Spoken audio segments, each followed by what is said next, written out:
वो तो गद्दार लोग हैं। जो लोग हमें भाजपा का बी टीम, भाजपा का एजेंट बता रहे थे, वो आज भाजपा के गोद में जाकर बैठ गए हैं। एक ऐसा शिवहर का मिट्टी का लाल नहीं है जो यहाँ का प्रतिनिधित्व कर सकता है, यहाँ का सांसद बन सकता है। हमेशा कोई बाहरी ही क्यों आएगा? इसको लेकर के लोगों में बहुत आक्रोश है।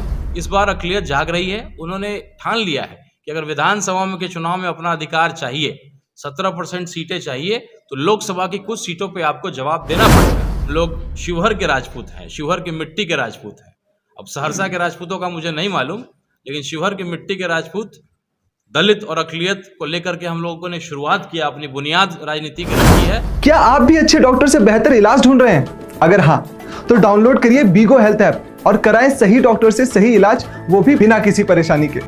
देखिए, आज प्रेस वार्ता हम लोगों ने रखा है AIM के शिवहर लोकसभा प्रत्याशी की घोषणा के लिए। हम लोगों के शिवहर के लाल, हम लोगों ने राणा रणजीत सिंह, शिवहर के लाल राणा रणजीत सिंह को प्रत्याशी के रूप में स्वीकार करके इनका प्रोफाइल को हम लोगों ने आगे बढ़ाया, जिसको ओवैसी साहब ने स्वीकार किया।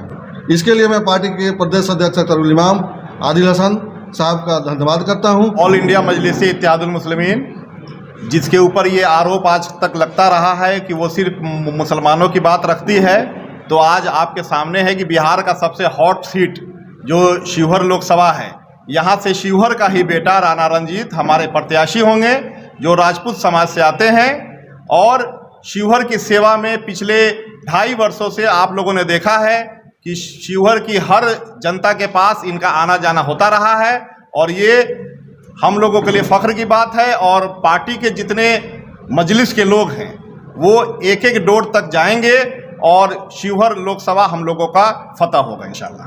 क्या ओवैसी साहब जो शिवहर लोकसभा का दौरा करेंगे? बिल्कुल आ सकते हैं, और हम लोगों की पूरी कोशिश होगी कि शिवहर के हर उस जगह पे हम लोगों का दौरा हो और शिवहर में संविधान की बात हो, और शिवहर को लूटने वालों से, जो बाहरी लोग हैं, उनसे हम लोगों को बचाना भी है। क्योंकि ये शिवहर ने लोगों को अपना चरागाह समझ लिया है, जो बाहर के लोग हैं। और डॉक्टर साहब एक बड़ा युवा तबका है, लगातार कह रहे हैं कि भाई शिवहर को बाहरी लोगों से मुक्त कराना है। राणा रंजीत स्थानीय उम्मीदवार है, क्या इसका लाभ मिलेगा लोकसभा चुनाव में? बिल्कुल लाभ मिलेगा।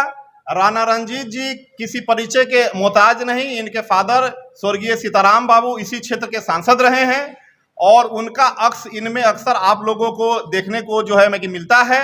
और काफ़ी सोच विचार के बाद हमारे पार्टी के प्रदेश अध्यक्ष अख्तरुल इमाम साहब ने हम लोगों को दिशा निर्देश किया कि राणा रंजीत होंगे शिवहर के प्रत्याशी, और ऑल इंडिया मजलिस इत्तेहादुल मुस्लिमीन पूरी मजबूती के साथ शिवहर को जीतने का और शिवहर को का बेटा देने का लक्ष्य हमारा है इंशाल्लाह। कल तक जो लोग आपको भाजपा के बी टीम कह रहे थे, वैसे लोगों से क्या कहेंगे? वो तो गद्दार लोग हैं। जो लोग हमें भाजपा का बी टीम, भाजपा का एजेंट बता रहे थे, वो आज भाजपा के गोद में जाकर के बैठ गए हैं। लेकिन एनडीए से जो उम्मीदवार जो है लवली आनंद आई है, वो भी राजपूत समाज से आती है। राणा रंजीत सिंह कितना टक्कर दे पाएंगे लवली आनंद? टक्कर इसलिए दे पाएंगे कि जो एक सच्चा राजपूत होता है वो किसी दलित का हत्यारा नहीं होता जी। और जो सच्चा राजपूत होता है वो सामने आकर के अपने सीने पर जो है वार खा करके आपका जो है अपना सामना जो है करता है। तो हम लोगों ने देखा है कि चाहे चेतन आनंद जी हो, जो राजद में रह करके और भाजपा के साथ जाकर के जो है कि मिल जाते हैं, तो इस चीज को भी राजपूत समाज अच्छी तरह से जानता है। राणा रंजीत के AIM से आपको प्रत्याशी बनाया गया है, क्या कहेंगे? देखिए, अक़लियत में बहुत नाराज़गी है। MY समीकरण जिसके दम पे RJD जिंदा है, और जो M के कार्यकर्ता होते हैं वो कार्यकर्ता नहीं होते, वो दीवाने होते हैं। वो अपनी पार्टी को अगर दिल से स्वीकार कर लिया, तो ना उनको पेट्रोल का खर्चा, ना उनको तेल का खर्चा, ना धूप दिखता है, ना रात दिखता है, ना दिन दिखता है। तो वो दीवाने जब उस पार्टी से हट जाएंगे और वो MIM के साथ जुड़ रहे हैं लगातार और जुड़ जाएंगे, तो RJD जो है बिना इंजन की गाड़ी है, वो डब्बा की तरह रह जाएगा, जो शिवहर लोकसभा में होने जा रहा है। हम लोग शिवहर के राजपूत हैं, शिवहर की मिट्टी के राजपूत हैं।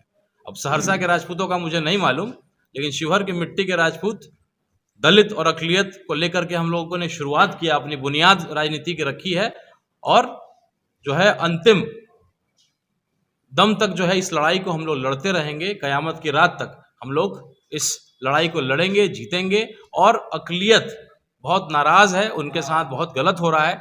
3% वाले को 3 टिकट दिया जाता है, 14% वाले को लगभग 8 टिकट दिया जाता है। 6 है लेकिन टेक्निकली काउंट करिए तो 8 सीट है, और अक़लियत के पास 17% तो मात्र 2 सीट। इस बार अक़लियत जाग रही है, उन्होंने ठान लिया है कि अगर विधानसभा में के चुनाव में अपना अधिकार चाहिए, 17% सीटें चाहिए, तो लोकसभा की कुछ सीटों पे आपको जवाब देना पड़ेगा, अपनी ताकत को दिखाना पड़ेगा। और जिस तरह का रिस्पांस हम लोग को मिल रहा है, शिवहर का बेटा होने की वजह से, शिवहर के मिट्टी का राजपूत होने की वजह से, और अक़लियत की लड़ाई जो हम लोग लगातार लड़ रहे हैं, उसके हक और हकूक़ की लड़ाई लड़ रहे हैं, उसकी वजह से। पार्टी को हमेशा ये कहा जाता है कि ये मुसलमानों की पार्टी है और आप इस पार्टी से प्रत्याशी है। ऐसे समय में अगर आप लोगों के बीच जाएंगे तो आपके समाज क्या इस पार्टी को एक्सेप्ट करेगी, वोट करेंगे आप? मैं लोगों के बीच पिछले 1 महीने से इस पे काम कर रहा हूँ। हम लोग चुनाव जीतने के लिए आए हैं। हम लोग केवल अगर इंडिपेंडेंट या किसी दूसरे रूप से लड़ करके और आप मात्र कुछ वोट में सीमित हो जाते तब तो और आप पे कोई विश्वास नहीं दिखाता। आज हमारे जितने भी सीताराम बाबू के लोग हैं खास करके, क्योंकि बड़ा जनाधार उनका इस इलाके में रहा है, उस सबका मानना है कि अक़लियत का इसको 60% वोट है और हम उस पर साथ दे देंगे तो हम लोग 1 लाख से अधिक वोट से चुनाव जीतेंगे।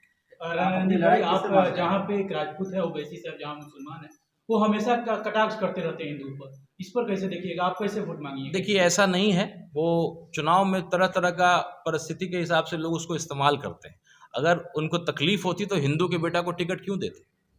मैं एक राजपूत और एक हिंदू का बेटा हूँ, मुझ पर वो क्यों विश्वास दिखाते? और मेरे पीछे अगर ताकत लग रही है तो अक़लियत की ताकत लग रही है। तो अगर उनके मन में ऐसा कोई बात होता तो एक हिंदू के बेटे पे विश्वास वो नहीं दिखाते। और मैं एक पढ़ा लिखा हिंदू हूँ और हम लोग ओवैसी साहब, बैरिस्टर साहब को अच्छे से जानते हैं, उनकी बातों को सुनते हैं। सदन में अगर कोई दहाड़ता है मोदी जी के सामने तो असदुद्दीन ओवैसी साहब हैं, तेजस्वी जी नहीं दहाड़ते हैं। नहीं, आप राजपूत समाज से हैं, क्या दलित समाज आपसे कनेक्ट हो पाएगा? दलित समाज, चूंकि जिस डेंटेड व्यक्ति को टिकट मिला है उनका एंटी दलित छवि है। आप लोग को मालूम ही होगा, एक IAS जी कृष्णैया के आरोप में वो लंबे समय तक जेल में थे, उसको लेकर के दलित में बहुत नाराज़गी है। कुआं के पानी के ऊपर कुछ कहना? और ठाकुर का कुआं को लेकर के आज NDA का जो बेस वोट है वो घिसका हुआ है। आज एक डीलर उनके साथ नहीं है, डीलर का प्रभाव होता है बहुत, वो 400 लोगों को अनाज देता है। एक शिक्षक आज तीर छाप के साथ, जदयू के साथ नहीं है, तो बेस घिसका हुआ है। और RJD का बेस जो इंजन है वो अक़लियत है। जो दीवाने उनके कार्यकर्ता के रूप में काम किया करते थे, वो आज मजलिस के दीवाने के रूप में यहाँ शिवहर में आपको नज़र आएंगे। और ईद का समय है, ईद के बाद एक बड़ा कार्यक्रम हम लोग करने जा रहे हैं और वो आप सब देखेंगे और आपको खुद आपको जवाब मिल जाएगा कि इस लड़ाई में सबसे आगे कौन चल रहा है। तो एक शुरुआत है, अभी हम लोग सीढ़ी चढ़ रहे हैं, लेकिन जिस तरीके का समर्थन, जिस तरह का साथ, जिस तरह का विश्वास, जिस तरह की दीवानगी लोगों में नज़र आ रही है, इंशाल्लाह उस समय दूर नहीं है। अंत में आप शिवहर के लोकसभा क्षेत्र वासियों के लिए क्या संदेश देना चाहेंगे आप? देखिए, हम लोग केवल यही संदेश देना चाहेंगे कि शिवहर के बेटे को अपने मिट्टी के लाल पर विश्वास दिखाइए।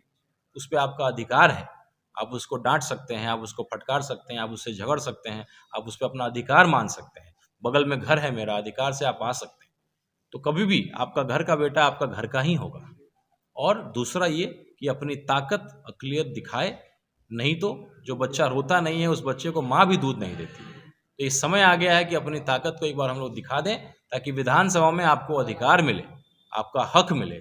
आज आप लोकतंत्र में सबसे मजबूत हैं, दलित और मुस्लिम लोकतंत्र में सबसे मजबूत है, क्योंकि इनकी जनसंख्या सबसे अधिक है। लेकिन सबसे बुरे हालत में भी अक़लियत और दलित ही हैं।